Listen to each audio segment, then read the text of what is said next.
Starting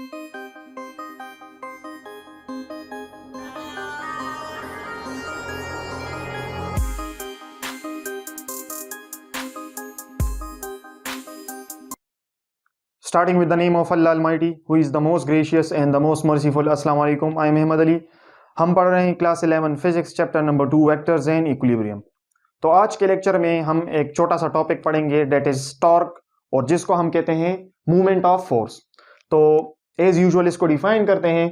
torque को हम represent करते हैं टाउ से, इसको हम कहते हैं टाउ, TAU। इस सिंबल को हम कहते हैं टाउ, और चूंकि ये एक वेक्टर क्वांटिटी है तो इसलिए इस पे हम एक वेक्टर एरो लगाते हैं। तो इसको डिफाइन करते हैं, it is the turning effect produced in a body due to some applied force about a fixed axis. तो एक्चुअली टॉर्क और मूवमेंट ऑफ फोर्स ये हमारे पास रोटेशन है। टॉर्क क्या है? रोटेशन है, यानी जब एक body about a fixed axis rotate होती है तो उसको हम कहते हैं टॉर्क। और जाहिर सी बात है उस बॉडी में जब रोटेशन पैदा होगी तो उस जाहिर सी बात है कुछ फोर्स लगेगा उस पे। तो या तो वो रोटेशन क्लॉकवाइज में होगी या एंटी क्लॉकवाइज में होगी। तो या तो क्लॉकवाइज टॉर्क होगा हमारे पास या एंटी क्लॉकवाइज टॉर्क होगा। तो चलें एक सिंपल सी एग्जांपल लेते हैं टॉर्क को एक्सप्लेन करने के लिए। लेट्स से ये मेरे पास एक डोर है, ये मेरे पास एक डोर है, एक बहुत ही कॉमन एग्जांपल जिसको हम टॉर्क को हम डेली एक्सपीरियंस करते हैं, डेली ऑब्जर्व करते हैं इसको। लेट्स से ये एक डोर है,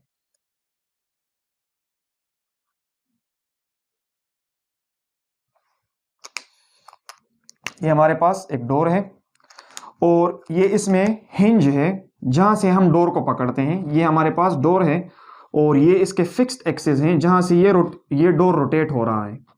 अब देखें, अब चूंकि ये डोर है मेरे पास, ये डोर, और इस डोर पे ये जो फिक्स्ड एक्सिस है, फिक्स्ड एक्सिस, इसको हम कहते हैं फिक्स्ड एक्सिस।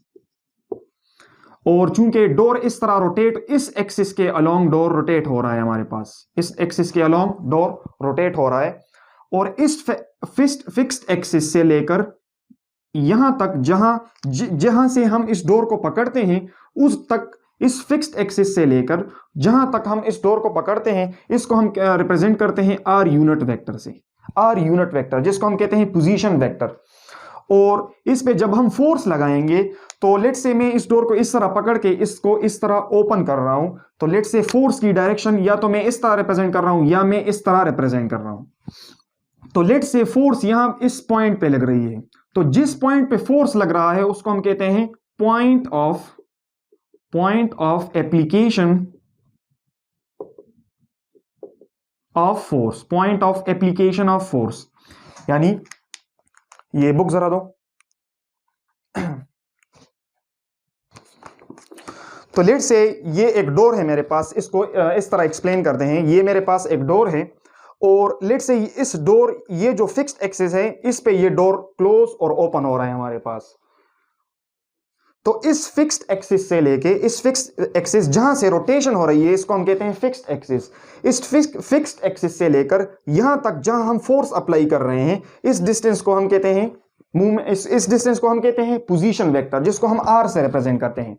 अब मूवमेंट आर्म किसे कहते हैं उसको भी एक्सप्लेन करते हैं थोड़ी देर बाद। तो जिस पॉइंट पे हम फोर्स अप्लाई कर रहे हैं तो वो एक्चुअली यहाँ पे वो हिंज है जहां से हम डोर को पकड़ते हैं। तो ये R और इस पे जब फोर्स लगेगा तो जाहिर सी बात है अगर इस डायरेक्शन में फोर्स लगेगा तो डोर इस तरह रोटेट होगा, और अगर इसको हम इस तरह फोर्स अप्लाई करेंगे तो डोर इस तरह रोटेट होगा। तो इसमें रोटेशन क्रिएट हो रही है। डेट्स वाई हम कह रहे हैं कि इस डोर में टॉर्क प्रोड्यूस हो रहा है due to this applied force about this point, जिसको हम कहते हैं point of application of force. So हम कहते हैं it is the turning effect produced in a body due to some applied force about a fixed axis which is known as torque. तो इसको हम कहते हैं टॉर्क। तो टॉर्क या तो क्लॉकवाइज होगा हमारे पास या एंटी क्लॉकवाइज होगा। तो इसके बाद एक छोटी सी चीज कि ये तो इससे मैंने एक्सप्लेन किया कि टॉर्क किसे कहते हैं। जाहिर सी बात है इन फोर्स और इसके दरमियान में एंगल होगा, तो टॉर्क मैक्सिमम कब होगा कि जब फोर्स और इसके दरमियान में एंगल 90 होगा। यानी फॉर एग्जांपल टॉर्क को हम रिप्रेजेंट करते हैं, it is a vector quantity and it is the cross product of the it is the distance. तो अगर डोर के केस में हम बात करेंगे तो रिमेंबर ये हमारे पास होता है पोजीशन वेक्टर, लेकिन ये हमारे पास मूवमेंट आर्म तब होगा अगर फोर्स इसके परपेंडिकुलर होगा। तो इसको हम कहते हैं, इसको हम कहेंगे it is the position vector, इसको हम कहते हैं पोजीशन वेक्टर आर। अब इसको समझना है कि हमारे पास परपेंडिकुलर डिस्टेंस क्या होगा। तो देखिए, अगर फोर्स ये मेरे पास डोर है और डोर के परपेंडिकुलर फोर्स लग रहा है, यानी इस वेक्टर और इस फोर्स के दरमियान में जो एंगल है वो 90 है, तो फिर हम कहेंगे it is the movement arm, it is the movement arm, it is the movement arm. इसको फिर हम कहेंगे मूवमेंट आर्म। और ये जो फोर्स लगेगा इसको हम कहते हैं force, it is the applied force. तो R is the perpendicular distance from the point of application of from the fixed axis to the point of application of force, and F is the applied force। तो जब ये cross product होगा तो इससे हमारे पास torque produce होगा, जिसको हम कहते हैं R F sine of theta. और जाहिर सी बात है ये एक वेक्टर क्वांटिटी है, तो हम यहां एक यूनिट वेक्टर लगाएंगे। डायरेक्शन की बात बाद में करते हैं। तो ये होगा मेरे पास torque, it is the turning effect produced in a body due to some applied force about a fixed axis. अब इसको थोड़ा सा एक्सप्लेन करते हैं कि ये आर पोजीशन वेक्टर और मूवमेंट आर्म में हमारे पास थोड़ा सा फर्क है। यानी ये जरूरी पोजीशन वेक्टर है हमारे पास, एक होता है हमारे पास मूवमेंट आर्म। तो पोजीशन वेक्टर तो सिंपली वो डिस्टेंस होता है जहां फिक्स्ड एक्सिस से जो डिस्टेंस होता है उसको हम कहते हैं पोजीशन वेक्टर। लेकिन जो परपेंडिकुलर डिस्टेंस होगा, perpendicular distance from the fixed axis to the point of application of force, यानी पोजीशन वेक्टर का वो कंपोनेंट जो फोर्स के परपेंडिकुलर होगा, जो फोर्स के परपेंडिकुलर होगा, तो उसको हम कहेंगे मूवमेंट आर्म, उसको हम कहेंगे मूवमेंट आर्म। इसको बाद में डिफाइन करते हैं। तो सिंपली टॉर्क को हमने थोड़ा सा एक्सप्लेन किया। अब let's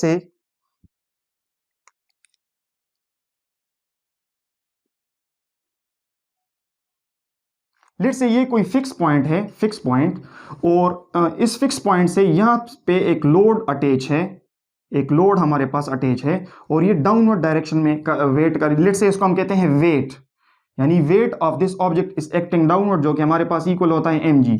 this is the fix point और पिवट पॉइंट, जिसको हम कहते हैं पिवट पॉइंट, जहां से रोटेशन हो रहा है हमारे पास, पिवट पॉइंट।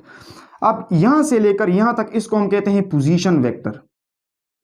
और इस फोर्स जो इस पॉइंट पे लग रहा है इसको हम कहते हैं, इस पॉइंट को हम कहेंगे point of application of force. अब रिमेंबर, चूंकि फोर्स इस डायरेक्शन में है हमारे पास और ये जो पोजीशन वेक्टर है ये इस डायरेक्शन में है, लेकिन आप देख सकते हैं फोर्स इस डायरेक्शन में है और पोजीशन वेक्टर इस तरह है, यानी this R is not perpendicular to this force. यानी हम इस तरह कहेंगे कि इस पोजीशन वेक्टर का वो कंपोनेंट जो फोर्स के परपेंडिकुलर होगा, जो फोर्स के परपेंडिकुलर होगा, उसको हम कहेंगे मूवमेंट आर्म। रिमेंबर, उसको हम कहेंगे मूवमेंट आर्म। तो अगर डोर के केस में मैंने आपसे कहा, डोर के केस में, तो अगर ये मेरा परपेंडिकुलर डिस्टेंस पोजीशन वेक्टर है और फोर्स इसके परपेंडिकुलर है, फोर्स, तो फिर जाहिर सी बात है ये मेरा मूवमेंट आर्म होगा। इस पोजीशन वेक्टर को मैं कहूंगा मूवमेंट आर्म। अगर फोर्स इसके परपेंडिकुलर होगा, then this is the movement arm. तो देखें यहां ये हमारे पास है पोजीशन वेक्टर आर, तो इसके दो कंपोनेंट्स बनेंगे। लेट्स से इसके दो कंपोनेंट्स कौन से बनेंगे, एक इसका होगा वाई कंपोनेंट, ये इसका ये वाई एक्सिस पे होगा इसके एक कंपोनेंट इसका एक्स एक्सिस पे होगा, ये कंपोनेंट इसका जो एक्स कंपोनेंट होगा ये कंपोनेंट, और इसको हम कहेंगे आर कॉज ऑफ थीटा, और इसको हम कहेंगे आर साइन ऑफ थीटा। तो रिमेंबर, अब इस केस में इस पोजीशन वेक्टर का ये जो कंपोनेंट है, ये जो कंपोनेंट जिसको मैं डी से चले रिप्रेजेंट करता हूं, डी से, ये जो कंपोनेंट है ये एक्चुअली फोर्स इस तरह डायरेक्शन में है, और इस पोजीशन वेक्टर का ये वाला कंपोनेंट, ये वाला, ये है हमारे पास डी आर कॉस थीटा, और ये है मेरे पास फोर्स, ये है मेरे पास फोर्स। अब इस केस में ये कंपोनेंट कहलाएगा, ये कंपोनेंट कहलाएगा, ये साइड कहलाएगा movement arm, movement arm. And this is the position vector, this is the position vector. तो पोजीशन वेक्टर और मूवमेंट आर्म में हमारे पास फर्क आ चुका है। एंड अगर हम इस तरह कहें फोर्स की बात करेंगे तो एफ साइन थीटा, अगर फोर्स परपेंडिकुलर ना हो, इन केस में हम दोनों केसेस में इसको एक्सप्लेन करेंगे कि लेट्स से एक एग्जाम्पल लेंगे, हम छोटा सा एक रेंच की एग्जाम्पल लेंगे। हमारे पास एक रेंच होगा और इससे हम एक नट को खोलेंगे, तो उससे इसको एक्सप्लेन करेंगे कि फोर्स का वो कंपोनेंट जो इस पोजीशन वेक्टर के परपेंडिकुलर होगा, या इस तरह कहना कि इस पोजीशन वेक्टर का वो कंपोनेंट जो इस फोर्स के परपेंडिकुलर होगा। तो दोनों ही एक ही बात है, यानी या तो इसका एक कंपोनेंट इस फोर्स के परपेंडिकुलर होगा, या फोर्स का एक कंपोनेंट इस पोजीशन वेक्टर के परपेंडिकुलर होगा। तो ये है हमारे पास, ये एक पोजीशन वेक्टर है और ये फोर्स इस डायरेक्शन में लग रहा है, तो इसका ये वाला कंपोनेंट इस फोर्स के परपेंडिकुलर है। आप देख सकते हैं ये कंपोनेंट इस फोर्स के परपेंडिकुलर है, तो इसको मैं कहूंगा मोमेंट आर्म, और ये जो है मेरे पास है पोजीशन वेक्टर, ये होगा पोजीशन वेक्टर। तो रिमेंबर, इसमें हमारे पास थोड़ा सा डिफरेंस है, और पोजीशन वेक्टर हम किसी खास रेफरेंस पॉइंट से इसको कंसीडर करते हैं। तो टॉर्क एक वेक्टर क्वांटिटी है। अब इसकी इस यूनिट वेक्टर हम क्यों लगाते हैं, क्योंकि इसका एक कुछ खास डायरेक्शन भी है। तो इसको इस तरह एक्सप्लेन करेंगे, मूवमेंट आर्म को भी डिफाइन करेंगे, और लास्ट में इस मूवमेंट आर्म को भी डिफाइन करेंगे, और कुछ और 2-3 चीजें भी पढ़ेंगे कि टॉर्क मैक्सिमम कब होगा, मिनिमम कब होगा, इस तरह। तो टॉर्क को हम एक छोटे से एग्जांपल से एक्सप्लेन करेंगे, और इसको हम अब डिफाइन करेंगे कि हम आर एफ साइन थीटा क्यों लिखते हैं, या फोर्स का वो कंपोनेंट जो पोजीशन वेक्टर के परपेंडिकुलर होगा, उस कंपोनेंट को हम लेंगे। रिमेंबर, हम हमेशा परपेंडिकुलर कंपोनेंट की बात करेंगे। तो लेट्स से ये मेरे पास एक रेंच है, तो रेंच हमारे पास कुछ इस टाइप का होता है, कुछ इस टाइप का। तो रेंच हमारे पास कुछ इस टाइप का होता है, लेकिन उसमें ये हमारे पास एक फिक्स्ड रेंच है, लेकिन उसमें हमारे पास यहाँ पे एक नट मौजूद होता है, जिससे हम इसका जो ये लेंथ है इसको इंक्रीज और डिक्रीज कर सकते हैं। तो ये एक्चुअली हम एक नट पे लगाते हैं, एक नट पे, और उस नट पे जब हम इसको लगाते हैं तो उसको हम खोलते हैं, या इसको हम बंद करते हैं, या हम उसको क्लॉकवाइज रोटेट करते हैं, या इसको एंटी क्लॉकवाइज रोटेट करते हैं। So this is an example of torque, कि हम टॉर्क किस तरह क्रिएट करते हैं with the help of a wrench. तो देखें, अगर मैं इसको नट को यहां इसको इस तरह प्लेस करूं और इस पे इस तरह फोर्स अप्लाई करूं, लेट से मैं फोर्स इस पे इस डायरेक्शन में अप्लाई कर रहा हूं, फोर्स में इस पे इस तरह लगा रहा हूं, तो फोर्स की अगर डायरेक्शन इस तरह होगी, तो इसको हम किस तरह कंपोनेंट्स में रिजॉल्व करेंगे और टॉर्क हम फाइंड आउट करेंगे कि टॉर्क हमारे पास क्या होगा। तो लेट से मैं इस पे ये मेरे पास है एक्सिस, इसको मैं एक्सिस कंसिडर करता हूं, एक्सिस। इसको ये फिक्स्ड, चूंकि इस नट से रोटेशन हो रही है, तो ये है मेरा है फिक्स्ड पॉइंट, फिक्स्ड एक्सिस, ये होगा fixed axis, this will be the fixed axis. और इस फिक्स्ड एक्सिस से लेके यहां तक, लेट से जहां से फोर्स लग रहा है, ये जो डिस्टेंस होगा, ये मेरा है पोजीशन वेक्टर आर, ये होगा पोजीशन वेक्टर। और लेट से जो फोर्स लग रहा है वो इस डायरेक्शन में लग रहा है, फोर्स इस डायरेक्शन में लग रहा है, this is the actual direction of force. अब देखें, चूंकि ये पोजीशन वेक्टर है और ये फोर्स है, तो टॉर्क हम इस तरह डिफाइन करेंगे, इस फोर्स का वो कंपोनेंट जो इस पोजीशन वेक्टर के परपेंडिकुलर होगा। तो क्या करेंगे, इस फोर्स को सबसे पहले रिजॉल्व करेंगे। तो आपको जब इसको रिजॉल्व करेंगे, एक कंपोनेंट इसका ये बनेगा, एक कंपोनेंट, और एक कंपोनेंट इसका ये बनेगा, एक कंपोनेंट ये बनेगा, और एक कंपोनेंट मेरे पास ये बनेगा। तो हमें पता है यहां थीटा बनेगा, थीटा के सामने वाला ये साइड जो होगा ये होगा एफ साइन थीटा, और ये जो साइड होगा इसको हम कहते हैं एफ कॉस थीटा। अब आप मुझे बताएं कि इस फोर्स का ये वाला कंपोनेंट या ये वाला कंपोनेंट इसके परपेंडिकुलर है। तो देखें, ये वाला जो कंपोनेंट है, दिस कंपोनेंट स्ट्रेट कंपोनेंट, इस कंपोनेंट को हम कहेंगे एफ साइन थीटा। और अगर आप यहां देखें, पोजीशन वेक्टर इस डायरेक्शन में है, पोजीशन वेक्टर, और फोर्स का ये कंपोनेंट इस डायरेक्शन में है, this is the F sine theta. So this is responsible for the rotation of this नट।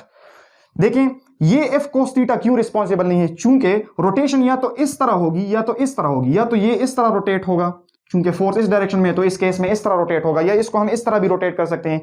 तो इस डायरेक्शन में तो कोई रोटेशन नहीं हो रही, that's why F cos theta को हम एफ कोस थीटा के along F cos theta torque is zero, F cos theta के अलोंग हमारे पास टॉर्क जीरो होगा, और इस फोर्स का ये वाला कंपोनेंट इसके परपेंडिकुलर है। सो दैट्स व्हाई फोर्स का वो कंपोनेंट जो पोजीशन वेक्टर आर के परपेंडिकुलर हो, उसको हम कंसिडर करेंगे, और इसमें जो टॉर्क क्रिएट होगा तो वो क्या होगा, इसका मैग्नीट्यूड, फोर्स का मैग्नीट्यूड और फोर्स का वो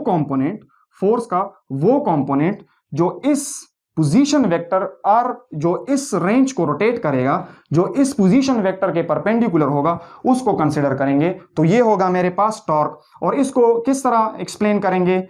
इसके डायरेक्शन को टॉर्क के राइट हैंड रूल के जरिए, राइट हैंड रूल। तो राइट हैंड रूल क्या कह रहा है कि जो हमारा राइट हैंड है उसको हम क्या करेंगे, ये अगर आर की डायरेक्शन है, आर की, और ये एफ साइन थीटा की डायरेक्शन है, फोर्स का वो कंपोनेंट जो इसके परपेंडिकुलर है, तो हम क्या करेंगे, इस लेट से इसको मैं जस्ट एफ से रिप्रेजेंट करता हूं, एफ से।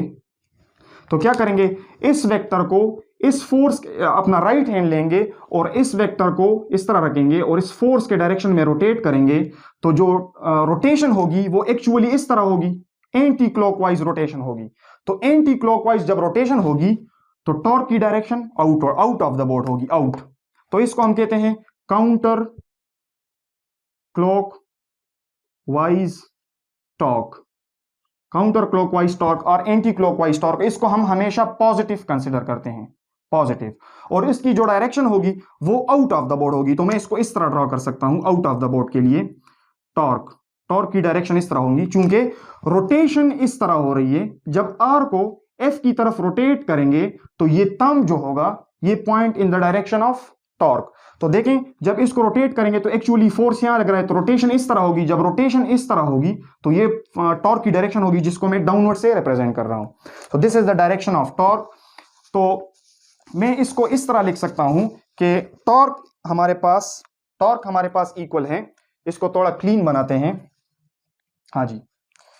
तो एक हुआ हमारे पास R, this is R, and this is the component of force F sine theta which is perpendicular this torque. अगर मैं इसको यहां पे कंसीडर करूं, यहां पे, तो ये होगा 90 degrees, this will B 90 degrees.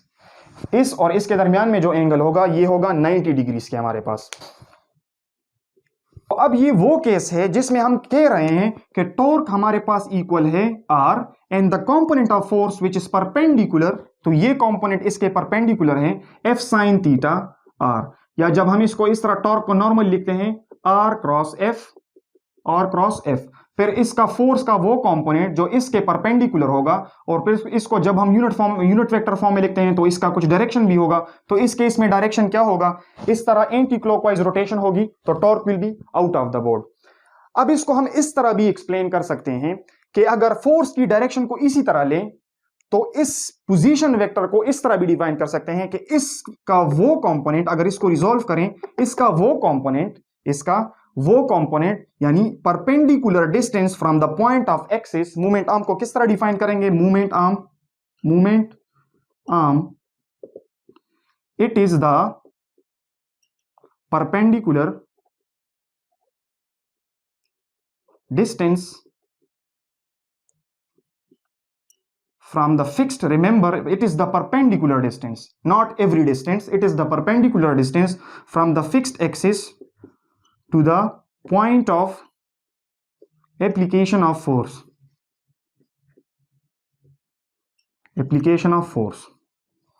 तो अगर फोर्स को इस तरह कंसीडर कर रहे हैं तो ये तो फिर इसके परपेंडिकुलर नहीं आ रहा, ये तो फिर इसके परपेंडिकुलर नहीं आ रहा। तो क्या करेंगे, इसको एक्सप्लेन करने के लिए हम एक्चुअल फोर्स की डायरेक्शन को लेंगे। यानी हम या तो टॉर्क को इस तरह डिफाइन करते हैं कि फोर्स का वो कंपोनेंट जो इसके परपेंडिकुलर होगा, R F sine theta, simple. या इसको इस तरह भी डिफाइन कर सकते हैं कि लेट से ये एक्चुअल डायरेक्शन ऑफ फोर्स है, और अगर ये फोर्स, हम वेक्टर्स को किस तरह, इस फोर्स को मैं उठा के यहां पे इसको रख सकता हूं और ये इसी डायरेक्शन में होगा, इस फोर्स को उठा के इसी डायरेक्शन में यहां रख सकता हूं और ये होगा मेरा पोजीशन वेक्टर आर और ये होगा फोर्स। तो ये जो बनेगा, ये यहां पे जो एंगल बन रहा है, इस लाइन, इस डॉटेड लाइन के बीच जो एंगल बन, this is 90। It means that अगर मैं इस फोर्स को, this is the line of action of force, इसका ये होगा बिल्कुल इसके पीछे जब लाएंगे तो इसको हम कहेंगे line of action of force, बिल्कुल स्ट्रेट। अब देखें परपेंडिकुलर डिस्टेंस, ये तो फिक्स्ड एक्सिस है, तो आप मुझे बताएं यहां से लेके यहां तक ये परपेंडिकुलर डिस्टेंस है, यहां से लेके यहां तक ये परपेंडिकुलर डिस्टेंस है फोर्स के? No, this is not the perpendicular distance, this is some other angle. Perpendicular distance क्या होगा इस फिक्स्ड एक्सिस से, यहां से जब हम डॉटेड लाइन ड्रा करेंगे, ये लाइन, तो आप देख सकते हैं अगर मैं इस फोर्स को यहां पे लगाऊं, इस फोर्स को यहां पे लगाऊं, तो डॉटेड लाइन ये बन रहा है मेरे पास। यानी अगर इस फोर्स को उठा के यहां पे रखूं तो यहां डॉटेड लाइन बनेगा, इस तरह डॉटेड लाइन बनेगा। अगर इस फोर्स को मैं उठा के यहां पे रखूं, रिजोल्यूशन हम करते हैं, कंफ्यूज नहीं होना, तो ये डॉटेड लाइन एग्जैक्टली इस डॉटेड लाइन के पैरेलल होगा, तो मैं यहां भी लगा सकता हूं। सो this is actually making an angle. This is the distance from the fixed axis to the point of application of force, to the point of application of force, यहां पे जो फोर्स लग रहा है और ये जो कंपोनेंट है ये इसके परपेंडिकुलर है, तो इसको मैं कहूंगा मूवमेंट आर्म, और ये एक्चुअली है, तो ये जो होगा मेरे पास, ये इसको हम कहते हैं, let's say it is d is equal to r sin theta. यानी ये r का अगर यहां पे हम थीटा कंसिडर करें, यहां पे हम थीटा कंसिडर करें, तो थीटा के सामने वाला जो साइड होगा वो होगा हमारे पास साइन थीटा, और चूंकि ये r वेक्टर की बात हो रही है तो ये होगा r sin थीटा, इसलिए इसको मैं कह सकता हूं this is the r sin theta, और ये है एक्चुअली मूवमेंट आर्म, ये होगा मेरे पास एक्चुअली मूवमेंट आर्म। और ये अब फोर्स के ये वाला कंपोनेंट और ये वाला कंपोनेंट, ये r sin theta is now perpendicular to this force, r sin theta is now perpendicular to this force. तो सिंपली हम फोर्स को उठा के यहां पे रखेंगे, तो जैसे ही आप फोर्स को यहां पे रखेंगे तो देखें इस r यूनिट वेक्टर को, ये जो कंपोनेंट बनेगा ये एक्चुअली 90 बनाएगा। तो ये इसको मैं जैसे ही शफल करूं, इस डॉटेड लाइन को जैसे ही मैं यहां भी लगाऊं, इसको line of action of force का लगाऊं यहां से, तो ये और ये मेरे पास पैरेलल होंगे। तो that's why this is now perpendicular to the point of application of force, यानी फोर्स इस डायरेक्शन में है और परपेंडिकुलर डिस्टेंस अगर हम इस डायरेक्शन में लें तो now this is r sin theta, और ये परपेंडिकुलर है फोर्स के। तो मैं कहूंगा कि हम या टॉर्क को इस तरह भी एक्सप्लेन कर सकते हैं कि द फोर्स, इसको हम इस तरह भी एक्सप्लेन कर सकते हैं कि torque is equal to F and the perpendicular distance which is the movement arm from the point of application of force which is r sin theta।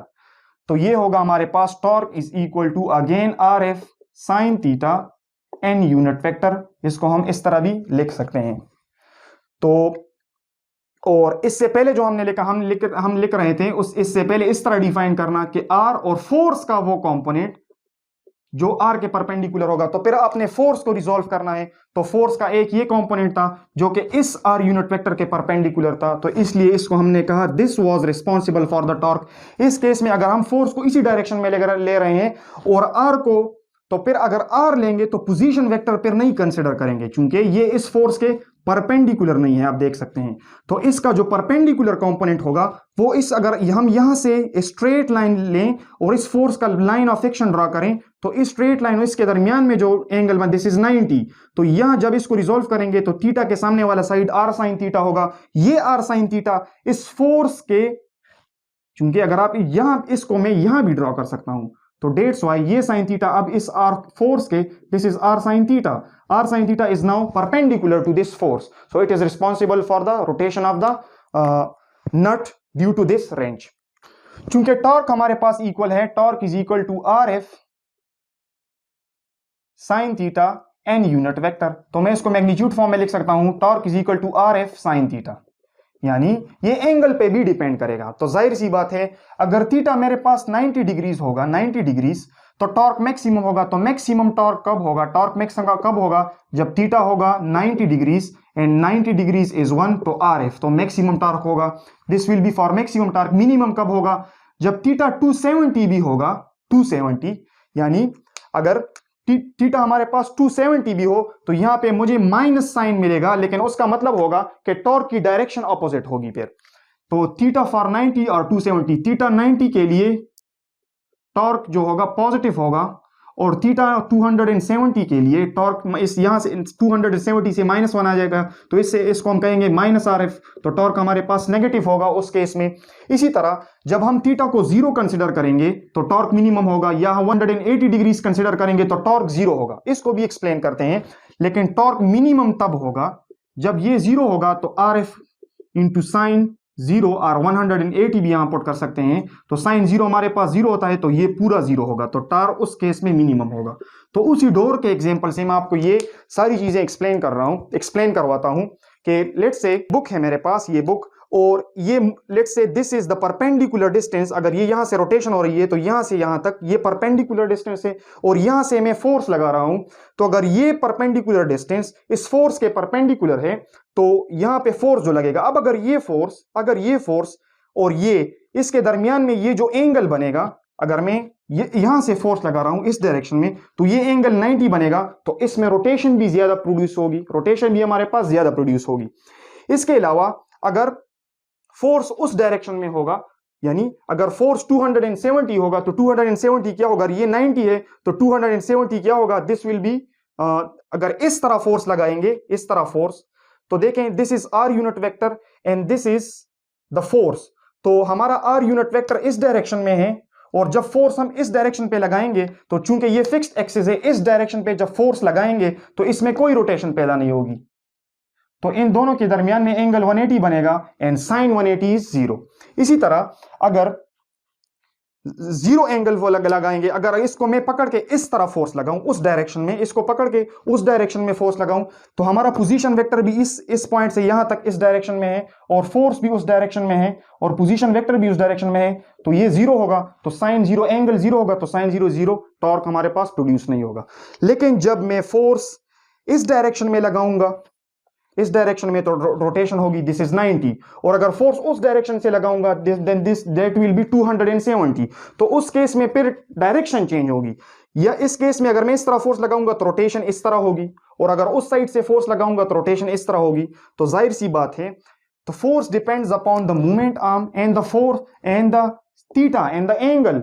अगर मैं यहां से फोर्स लगाऊंगा, ये फिक्स्ड एक्सिस है, यहां से फोर्स लगाऊंगा, तो मुझे ज्यादा फोर्स रिक्वायर्ड होगा टॉर्क प्रोड्यूस करने के लिए, चूंकि मूवमेंट आर्म कम हो रहा है। तो जब मूवमेंट आर्म ज्यादा होगा तो टॉर्क मैक्सिमम होगा, जब फोर्स ज्यादा होगा तब भी टॉर्क हमारे पास मैक्सिमम होगा। तो इट मींस कि जब मैं यहां से यहां मूवमेंट आर्म कम करता जाऊंगा तो फिर मैं फोर्स ज्यादा लगाऊंगा, और अगर मूवमेंट आर्म ज्यादा होगा हमारे पास, अगर मूवमेंट आर्म ज्यादा होगा तो फोर्स भी कम लगेगा फिर उस केस में। और अगर मूवमेंट का यानी इसको यहां से पकड़ के रोटेट करना बहुत इजी है एज कंपेयर टू यहां पे फोर्स लगाना, तो ये बहुत ही सिंपल सी बात है।